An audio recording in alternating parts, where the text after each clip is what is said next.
Hello दोस्तों, आप सभी का स्वागत है आपके अपने प्यारे से परिवार Akhilesh education centre YouTube channel पर। दोस्तों, हम लोगों ने सिंथेसिस स्टार्ट किया था जिसमें आप सबको 2 वीडियो दे चुके हैं। सिंथेसिस में हम लोगों ने एक सिंपल सेंटेंस हुआ करता था सिंथेसिस में, उसी के बारे में चर्चा कर रहे थे। सिंपल के बारे में चर्चा कर रहे थे और उसी क्रम में चर्चा करते हुए हम लोगों ने काफ़ी ज़्यादा सिंथेसिस में बहुत कुछ पढ़ लिया था कि जो सिंपल सेंटेंस होता है उसमें जो सब कुछ प्रयोग किए जाते हैं, कैसे क्या होता है, ये सब क्लियर कर लिए थे।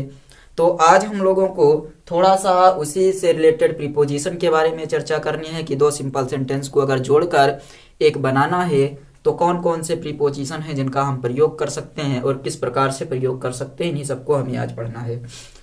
सेशन को शुरू करते हैं हम लोग, लेकिन आप सबसे निवेदन है कि सेशन को एक बार शेयर कर दीजिए और चैनल पर नए हैं सब्सक्राइब कर लीजिए। वीडियो को लाइक कर दिया करिए, आप लोग लाइक नहीं करते हैं, वीडियो को लाइक कर दिया करिए। चलिए हम लोग शुरू करते हैं अपने सेशन की। आपको जो लास्ट क्लास में हम बताए थे वो था अपना टॉपिक जीरेंड। जीरेंड कंप्लीट करवा दिए थे। आज आपको बताना है कि अगर हम कम से कम 2 सिंपल सेंटेंस को जोड़कर एक सिंपल सेंटेंस बना रहे हैं तो इसके लिए कुछ प्रीपोजिशंस का प्रयोग किया जाता है, प्रीपोजिशन का प्रयोग किया जाता है, और वे कौन कौन से प्रीपोजिशन है उन्हीं के बारे में पढ़ना है। तो कम से कम 2 सिंपल सेंटेंस को जोड़ने और एक नया सेंटेंस बनाने के लिए जीरेंड या नाउन के पहले प्रीपोजिशन का प्रयोग किया जाता है। याद रखिएगा, जीरेंड या नाउन के पहले प्रीपोजिशन का प्रयोग किया जाता है। चलिए लिखिए, कम से कम 2 सिंपल सेंटेंस को जोड़ने के लिए कम से कम 2 सिंपल सेंटेंस, कम से कम 2 सिंपल सेंटेंस को जोड़ने के लिए या एक नया सिंपल सेंटेंस जोड़ने के लिए, आप कहें या जोड़कर नया सेंटेंस बनाने के लिए क्या किया जाता है, जोड़ने के लिए और एक नया सिंपल सेंटेंस बनाने के लिए, सिंपल सेंटेंस बनाने के लिए प्रीपोजिशन का प्रयोग किया जाता है। किसके पहले? तो जीरेंड और नाउन के पहले, जीरेंड और नाउन के पहले, नाउन के पहले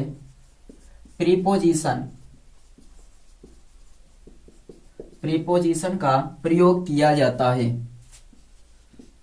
जीरेंड या नाउन के पहले प्रीपोजिशन का प्रयोग किया जाता है। समझ में आ गया कि अगर कम से कम 2 सिंपल सेंटेंस को जोड़ना है और एक नया सिंपल सेंटेंस बनाना है तो उसके लिए जीरेंड और नाउन के पहले हम लोग कुछ प्रीपोजिशन का प्रयोग करते हैं। जैसे मान लीजिए एक है बिसाइड, बिसाइड्स आप कह सकते हैं। एक एग्जाम्पल से समझते हैं, ही वॉश्ड क्लॉथेज, एग्जाम्पल लेते हैं इसका, he washed clothes, he washed clothes मतलब उसने कपड़े धोए, और he swept the room also, he swept the room also.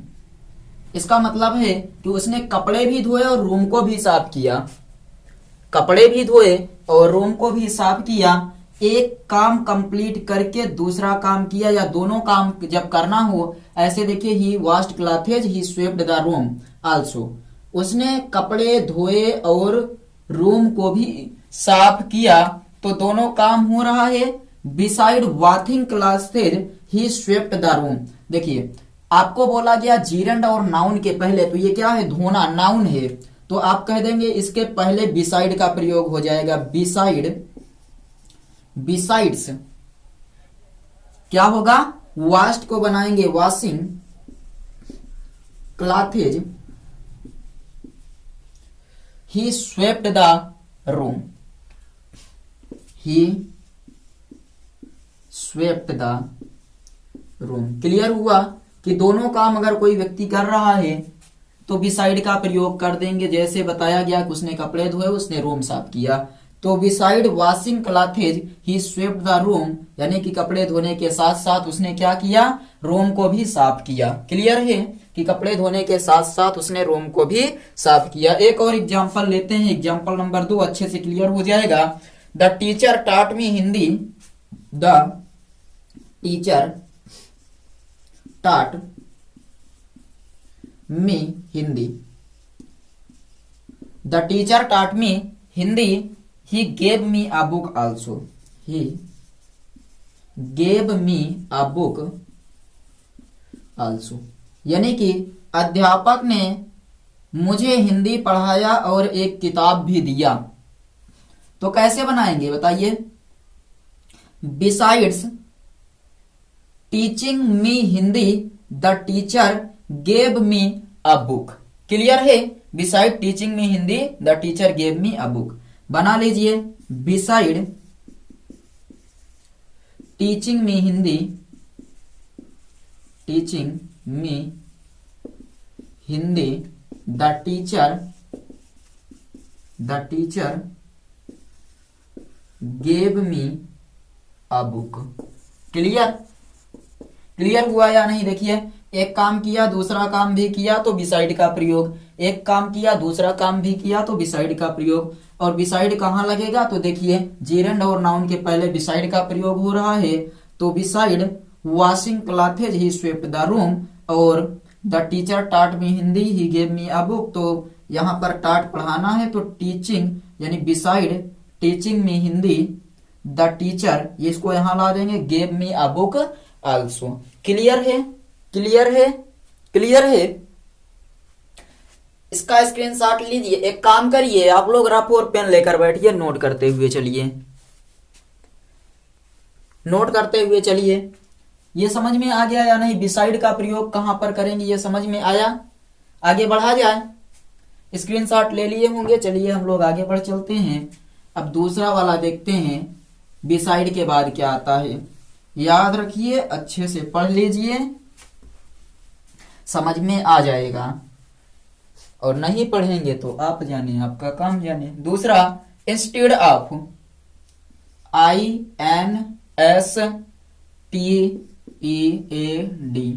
Of, इसका मतलब होता है के बजाय या के स्थान पर, के बजाय या के स्थान पर। जैसे आपको कह दिया जाए कि एक काम के बदले दूसरा काम किया, एक काम के बजाय दूसरा काम किया, तो वहां पर इंस्टेंट का प्रयोग आ जाएगा। क्लियर है? इंस्टेड का आप का प्रयोग कहां पर किया जाएगा, तो के बजाय या के स्थान पर। जैसे एक एग्जांपल लेते हैं, Kiran did not cook food, Kiran did not cook food, Kiran did not cook food. और दूसरा, उसने फिर क्या किया, she washed clothes, she washed clothes, मतलब किरण ने भोजन नहीं पकाया, उसने कपड़े धोए।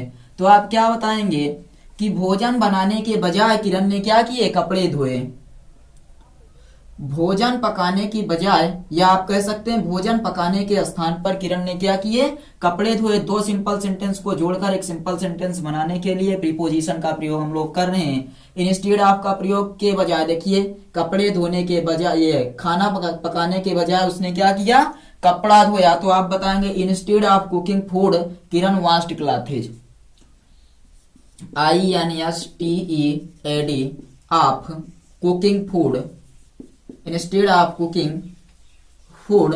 और क्या बता देंगे, किरण वॉश्ड क्लॉथेज, किरण वॉश्ड क्लॉथेज। क्लियर है या नहीं? इंस्टेड ऑफ कुकिंग फूड, यानी कि भोजन पकाने के बजाय किरण वॉश्ड क्लॉथेज, किरण ने क्या किए, कपड़े धोए। एक और एग्जांपल लेते हैं, ये एक हो गया। दूसरा एग्जांपल देखिए, he did not sing a song, he did not sing a song, उसने क्या किया, एक गीत नहीं गाया। He danced, he danced. तो आप क्या बताएंगे, instead of singing a song he danced, यानी कि गाना गाने की बजाय उसने नाचा। उसने क्या किया? नाचा। गाना गाने की बजाय उसने नाचा। तो instead of singing a song he danced. बना दीजिए INSTEAD of singing. Instead of singing a song, singing a song he danced. He danced. Clear है कि क्या किया उसने कि गाना गाने की बजाय उसने डांस किया। किरण ने खाना पकाने के बजाय कपड़े धोए। तो जहां के बजाय का अर्थ निकला है मतलब एक काम करने के अलावा बजाय दूसरा काम या एक काम के स्थान पर दूसरा काम किया जाए तो आप बता देंगे कि वहां पर इंस्टेड ऑफ का प्रयोग किया जाता है। स्क्रीनशॉट ले लीजिए, तो स्क्रीनशॉट ले लीजिए जल्दी से। उसके बाद फिर हम लोग आगे बढ़ते हैं, अगला एग्जाम्पल देखते हैं। बताइए समझ में आ रहा है या नहीं सब कुछ? हमें लगता है अच्छे से समझ में आ रहा होगा। आगे बढ़ा जाए। एग्जाम्पल थोड़ा सा लास्ट वाला नीचे नहीं दिख रहा है, आप लोग मैनेज करिए, हम इसको समझ दे रहे हैं। अब कुछ हद तक दिखने लगा है। इंस्टेड ऑफ आपके समझ में आया या नहीं बताइए? इंस्टेड ऑफ का प्रयोग आपके समझ में आ गया या नहीं? आगे चलते हैं, तीसरा देखते हैं और कौन सा प्रीपोजिशन आ सकता है, और कौन सा प्रीपोजिशन इसके स्थान पर आ सकता है। अभी तो आपने देख लिया कि इंस्टेड ऑफ का प्रयोग देख लिया, बिसाइड का प्रयोग देख लिया। इंस्पाइट ऑफ लिखिए के बावजूद। इंस्पाइट ऑफ के बावजूद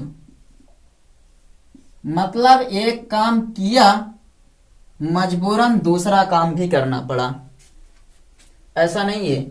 के बावजूद मतलब एक काम करने के बाद दूसरा काम किया।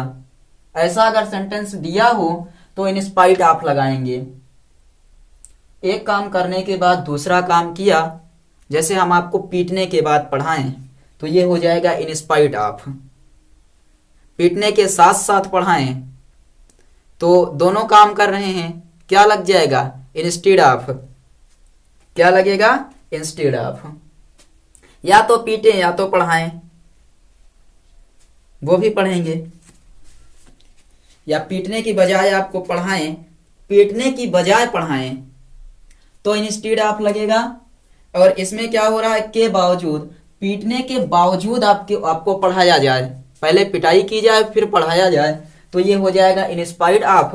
और पीटने के बजाय पढ़ा दें, पिटाई के मोड में आए और पिटाई के बजाय पढ़ा दें तो वहां पर क्या लग जाएगा? Instead of. बिसाइड का प्रयोग कहां पर लगेगा बताइए? पीटे भी पढ़ाएं भी साथ साथ। जैसे कपड़े धोए, रूम भी साफ किया, वैसे पिटाई भी कर दी जाए, पढ़ाया भी जाए तो वहां बिसाइड लगेगा। और अगर आपको क्या किया जाए, पिटाई के बजाय पढ़ा दिया जाए तो इंस्टेड ऑफ लगेगा। और पिटाई के बावजूद पढ़ाया जाए या पढ़ाने के बावजूद आपको पीटा भी जाए तो यहां पर क्या लग जाएगा? इन स्पाइट ऑफ। एक एग्जांपल से समझते हैं। Ramesh work hard. Ramesh worked hard. Ramesh ने कठिन परिश्रम किया। ही did not get good mark. मतलब कठिन परिश्रम करने के बावजूद भी रमेश को परीक्षा में अच्छे अंक नहीं मिले। कठिन परिश्रम करने के बावजूद भी रमेश को परीक्षा में अच्छे अंक नहीं मिले। तो आप बताएंगे in spite of working hard Ramesh did not get good marks. समझ में आ गया या नहीं बताइए? In spite of working hard Ramesh did not get good marks. लिखिए in spite of, in spite of working hard, working hard Ramesh did not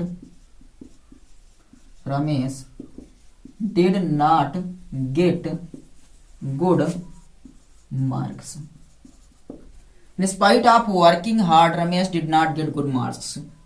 ये पहला हो गया। एक और एग्जांपल ले लें। लिखिए सी मेड मेनी एफर्ट्स। सी मेड मेनी एफर्ट्स। उसने बहुत प्रयास किया। See failed. फिर भी क्या हुआ, वह फेल हो गई। इन स्पाइट ऑफ क्या बताएंगे आप, बताइए जल्दी से। मेकिंग मेनी इफर्ट्स, मेड का हो जाएगा making many efforts she failed. In spite of making many efforts और she failed. Spite of making many efforts she failed, कठिन परिश्रम करने के बावजूद वह फेल हो गई। कठिन परिश्रम करने के बावजूद वह फेल हो गई। रमेश ने बहुत कठिन परिश्रम किया, फिर भी अच्छे मार्क नहीं आए। विरोधाभास हो रहा है लगभग। एक काम किया, दूसरे में सफल नहीं हुआ। कठिन परिश्रम किया ताकि अच्छे मार्क आए, लेकिन अच्छे मार्क नहीं आए। तो कठिन परिश्रम करने के बावजूद भी रमेश को अच्छे मार्क नहीं मिले। तो ये होता है इन स्पाइट ऑफ या के बावजूद का मतलब। नोट करिए, स्क्रीनशॉट लीजिए, उसके बाद फिर हम लोग आगे बढ़ते हैं। इसके आगे आफ्टर का प्रयोग देखते हैं। इन स्पाइट ऑफ समझ में आ गया, इंस्टेड ऑफ समझ में आ गया, बिसाइड का प्रयोग समझ में आ गया। और जो लोग शुरू से नहीं देखे हैं, सिंथेसिस की क्लास पड़ी हुई है, जाकर देख लीजिए। जीरो से आपको हीरो तक का सफर सिंथेसिस में कराएंगे। इसके बाद आप लोग कहीं पर भी आपको किसी भी प्रकार के सेंटेंस में समस्या नहीं होगी। चलिए आगे देखते हैं। इसके बाद जो है वो है आफ्टर का प्रयोग। आफ्टर का प्रयोग कहाँ कहाँ पर होता है, किस प्रकार से आफ्टर का प्रयोग किया जाता है, ये सब आपको अब देखना है। चलिए हेडिंग लिखिए, आफ्टर का प्रयोग। आफ्टर का प्रयोग कहां पर होगा, आफ्टर का प्रयोग बताइए तो, बताइए। हम बता रहे हैं एक example, the servant swept the room. The servant swept the room. The servant swept the room, he went home. He went home. एक काम किया, उसके बाद दूसरा काम किया। ध्यान से देखिए, नौकर ने क्या किया, कमरे की सफाई की और फिर घर गया। तो क्या बताएंगे, बताइए। After sweeping the room the servant went home, ऐसा हो जाएगा। After sweeping the room the servant went home. तो बना दीजिए, after sweeping, after sweeping, after sweeping the room the servant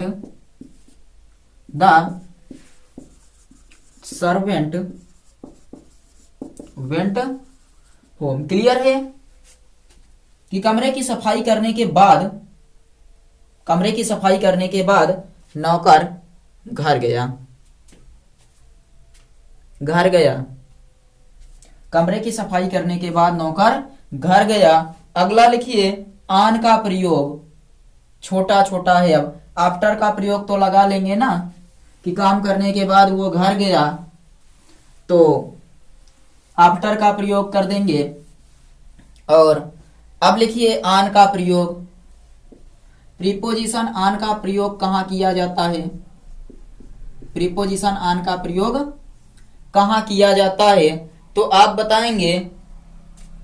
जैसे एक एग्जाम्पल से समझिए, बहुत अच्छे से समझ में आएगा। प्यारा सा एग्जाम्पल है। एग्जाम्पल लिख रहे हैं, example number 1। He heard the news, he heard the news, उसने खबर सुना। ही फेल्ड कि वह फेल हो गया है। He felt sorry, he felt sorry। उसने खबर सुना कि वह फेल हो गया है, उसने दुख महसूस किया। तो आप कहेंगे on hearing the news of his failed, he felt sorry। यानी कि अपने फेल होने की खबर सुनकर वह दुखी हो गया। समझ में आया। On hearing the news of his failure, ऐसे बना दीजिए, on hearing the news of his failure,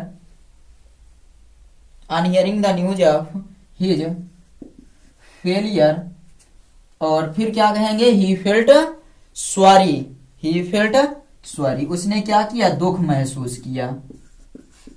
on hearing the news of his failure he felt sorry, अपने फेल होने की खबर सुनकर वह दुख महसूस किया।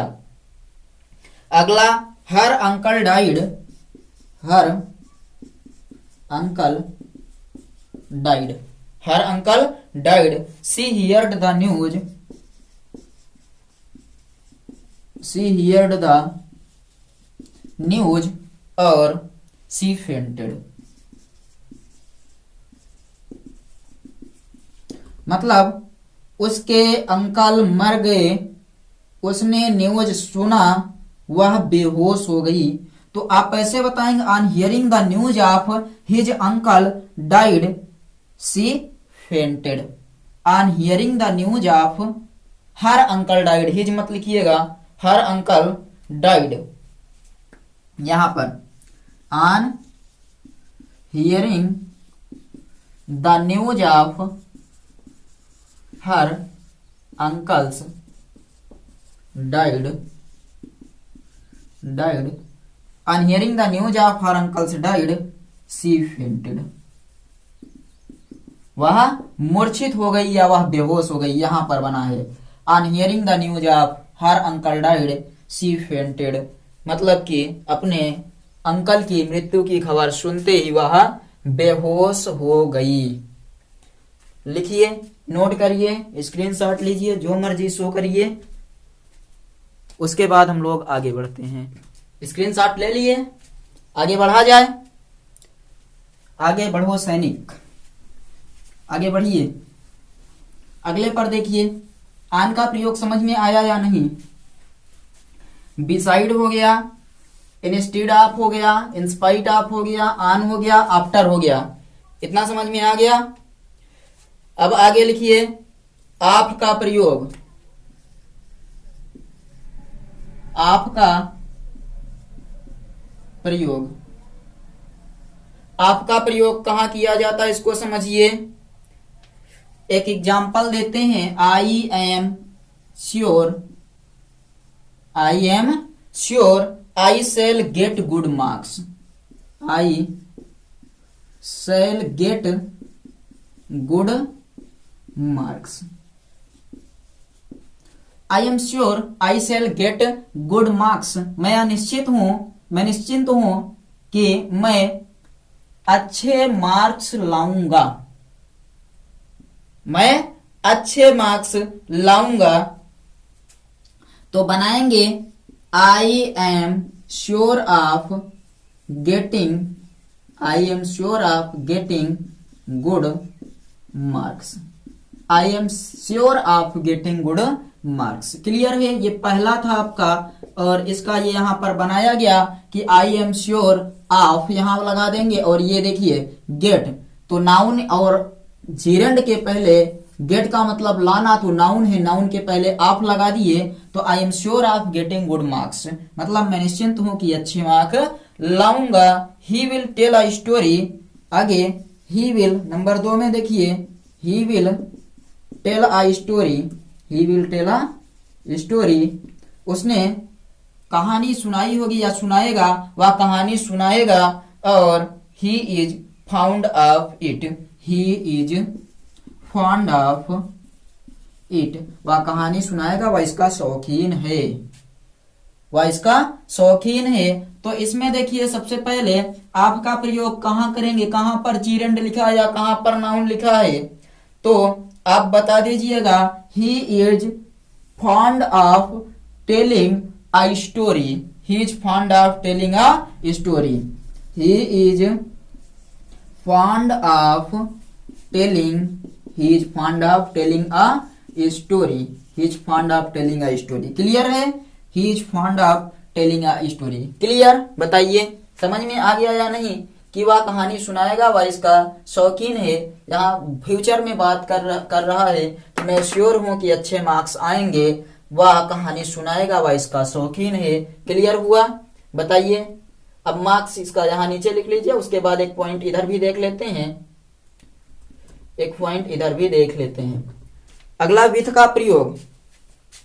विथ का प्रयोग, विथ का प्रयोग कहां पर किया जाएगा? विथ का प्रयोग एक प्यारा सा एग्जाम्पल ले लेते हैं। एग्जाम्पल लिखिए, he is ill, he has high fever. He is ill, he is ill या ail, he has high fever. आप ऐसे बताइएगा, ही इज इल ऑफ या he is ill of high fever, ऐसे बन जाएगा या नहीं? बताइए। He is ill with high fever, with का प्रयोग करना है तो विथ कर दीजिएगा कि he is ail with high fever, यानी कि वह तेज बुखार से बीमार है। He is ill of high fever. Complete? समझ में आया या नहीं? यू हेल्प्ड मी, एक और लेते हैं, थोड़ा अलग तरीके का सेंटेंस है। एक और लेते हैं, थोड़ा सा अलग तरीके का सेंटेंस है। देखिएगा कि you helped me, you helped me, आगे कह रहा है I would have been, I दूसरा है would have been, I would have been drowned. इसको कैसे बनाएंगे? तो देखिए, सबसे पहले ये याद रखिएगा, नाउन या जीरेंड के पहले प्रीपोजिशन का प्रयोग करेंगे बस। तो आगे यहां बना दीजिएगा विथआउट, विथआउट योर हेल्प, बिना कह रहा, देखिए I would have been drawn, यानी कि मैं किसी की सहायता नहीं लूंगा। यू हेल्प नहीं, ऐसे देखिए, यू हेल्प्ड मी, तुम मेरी सहायता किए। I would have been drowned, तो विथआउट योर हेल्प ऐसे बनाइए इसका, without your help, without your help, without your help I would have been drowned, I would have been drowned. Clear? ये दो एग्जाम्पल हो गए। अब इसको स्क्रीनशॉट आप लोग ले लीजिए। थोड़ा सा हम लोग नॉमिनेटिव एब्सोल्यूट पर चर्चा करते हैं, नॉमिनेटिव एब्सोल्यूट पर चर्चा करते हैं, और आज हो सके तो इस सेंटेंस को यहीं पर धराशायी कर देते हैं, ये कंप्लीट कर देते हैं सिंपल सेंटेंस। फिर आप लोग स्क्रीनशॉट लीजिए। चलिए आगे बढ़ते हैं। समझ में आया या नहीं? अब नॉमिनेटिव एब्सोल्यूट हेडिंग लिखिए, नॉमिनेटिव एब्सोल्यूट। अगली हेडिंग लिखिए नॉमिनेटिव एब्सोल्यूट, नॉमिनेटिव एब्सोल्यूट। क्या होता है नॉमिनेटिव एब्सोल्यूट? प्रत्यक्ष कर्ता, प्रत्यक्ष कर्ता जो होगा उसे ही बोलेंगे नॉमिनेटिव एब्सोल्यूट। समझ रहे हैं? प्रत्यक्ष कर्ता को क्या कहते हैं? Nominative absolute. लिखिए नॉमिनेटिव एब्सोल्यूट, नॉमिनेटिव एब्सोल्यूट। तो यहां आप एक चीज बताइएगा, नॉमिनेटिव का शाब्दिक अर्थ होता है प्रत्यक्ष और एब्सोल्यूट का अर्थ होता है कर्ता। नॉमिनेटिव का अर्थ क्या होता है? नॉमिनेटिव का जो हिंदी अर्थ होता है इसका मतलब होता है प्रत्यक्ष, और एब्सोल्यूट का अर्थ होता है कर्ता। क्लियर? क्लियर? और एब्सोल्यूट का अर्थ क्या होता है? यहां स्वतंत्र होता है, ऐसे लिखिए स्वतंत्र। नॉमिनेटिव एब्सोल्यूट मतलब, नॉमिनेटिव का मतलब होता है, नॉमिनेटिव का हिंदी अर्थ होगा कर्ता। नॉमिनेटिव का हिंदी अर्थ क्या होगा? कर्ता। और एब्सोल्यूट का हिंदी अर्थ होता है स्वतंत्र, अर्थात वह कर्ता जो स्वतंत्र है उसे हम लोग कहेंगे नॉमिनेटिव एब्सोल्यूट। वह कर्ता जो स्वतंत्र है उसे नॉमिनेटिव एब्सोल्यूट कहेंगे। क्लियर हुआ कि नॉमिनेटिव का हिंदी अर्थ होता है कर्ता और एब्सोल्यूट का हिंदी अर्थ होता है स्वतंत्र। ऐसा कोई सब्जेक्ट जिसके बाद वर्ब पार्टिसिपल के रूप में लिखी होती है उसे हम नॉमिनेटिव एब्सोल्यूट कहते हैं।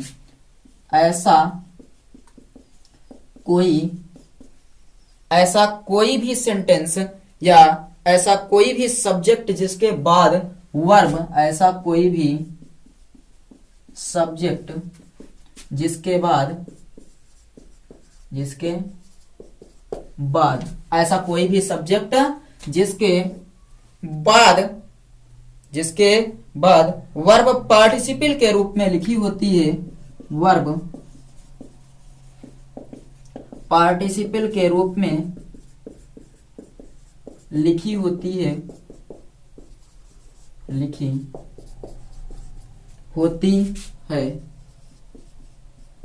ऐसा कोई भी सब्जेक्ट जिसके बाद वर्ब पार्टिसिपल के रूप में लिखी होती है, उसे नॉमिनेटिव एब्सोल्यूट कहते हैं। उसे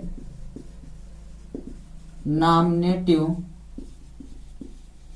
एब्सोल्यूट कहते हैं, यानी कि प्रत्यक्षकर्ता कहते हैं।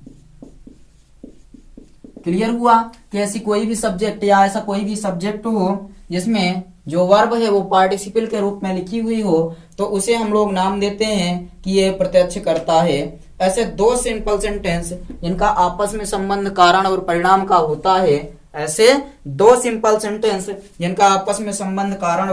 का होता है, उन्हें कंबाइन करने के लिए भाव के अनुसार, याद रखिएगा, कंबाइन करने के लिए क्या करेंगे कि निम्न प्रकार से कारण का भाव व्यक्त करने वाले सेंटेंस को वर्ब के पार्टिसिपल के रूप में लिखते हैं। दिया जाएगा कि आपस में संबंध अगर कारण परिणाम का है तो उनको किस प्रकार से हम लोग परिभाषित करेंगे, किस प्रकार से उनका सेंटेंस बनाएंगे। चलिए एक बार इसको हम लिख देते हैं। तो आप लिखिए, ऐसे दो सिंपल सेंटेंस जिनका आपस में संबंध, ऐसे दो सिंपल सेंटेंस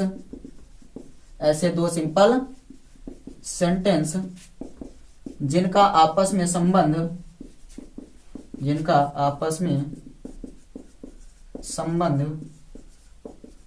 कारण और परिणाम का होता है,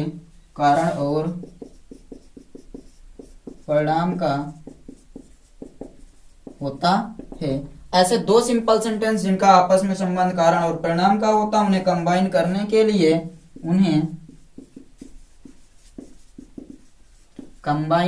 के लिए यानी कि उन्हें जोड़ने के लिए निम्न प्रकार से कारण का भाव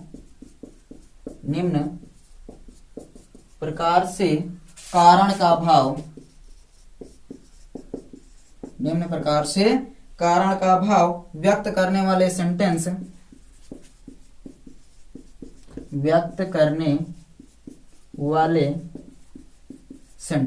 निम्न प्रकार से कारण का भाव व्यक्त करने वाले सेंटेंस के वर्ब को पार्टिसिपल के रूप में लिखते हैं। सेंटेंस के वर्ब को पार्टिसिपल के रूप में लिखते हैं,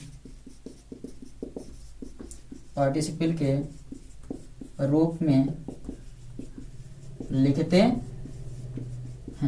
ये क्लियर है कि दो ऐसे सिंपल सेंटेंस जिनका आपस में संबंध कारण और परिणाम का होता है, उन्हें कंबाइन करने के लिए निम्न प्रकार से कारण का भाव व्यक्त करने वाले सेंटेंस के वर्ब को पार्टिसिपल के रूप में लिखा जाता है। इसमें लिखिए रूल नंबर 1, यानी कि नियम नंबर 1। कौन सा नियम? निम्न प्रकार से लिखा जाता है, तो नियम होंगे कुछ कि कौन सा नियम लगाकर किस प्रकार से लिखा जाता है। तो वही नियम अब आप सीखेंगे कि कौन कौन से नियम हैं। तो सबसे पहला, कारण वाले सेंटेंस के एक्टिव वॉइस के रूप में लिखे होने पर, कारण वाले सेंटेंस के एक्टिव वॉइस में लिखे होने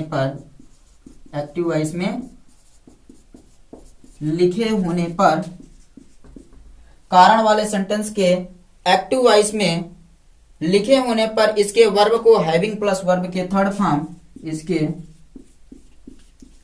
वर्ब को हैविंग प्लस वर्ब के थर्ड फॉर्म के रूप में लिखते हैं। यानी कि अगर कारण वाला सेंटेंस जो है वो एक्टिव वॉइस में लिखा गया है, तो होने पर वर्ब के को हैविंग प्लस वर्ब के थर्ड फॉर्म के रूप में प्रयोग करते हैं, परिणाम वाले सेंटेंस में कोई परिवर्तन नहीं। फॉर्म के रूप में प्रयोग करते हैं, प्रयोग करते हैं और परिणाम वाले वाक्य में या परिणाम वाले सेंटेंस में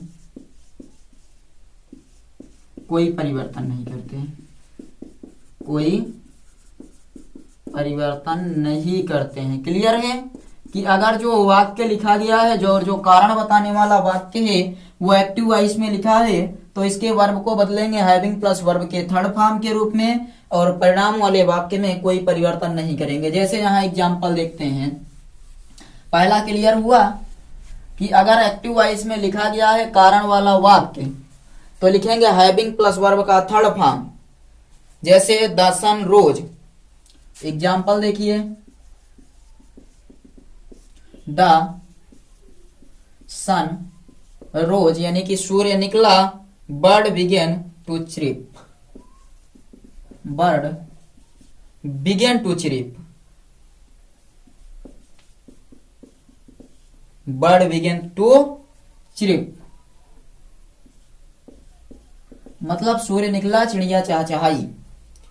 सूर्य निकलने के कारण चिड़िया चहचहा रही हैं, तो बताइए कि जो कारण है वो किस फॉर्म में है, एक्टिव वॉइस में लिखा गया या पैसिव वॉइस में? तो लिखा गया, अगर ये एक्टिव वॉइस में है तो बना देंगे the sun having rose, rise rose reason होता है, तो RISEN, और परिणाम वाले वाक्य में कोई परिवर्तन नहीं करते हैं, तो बर्ड बिगेन, वैसे बर्ड्स होना चाहिए, बर्ड्स ही है, birds began to chirp. Clear हुआ कि सूरज निकलने के कारण चिड़िया चहचहाई, तो the sun having reason, birds began to chip.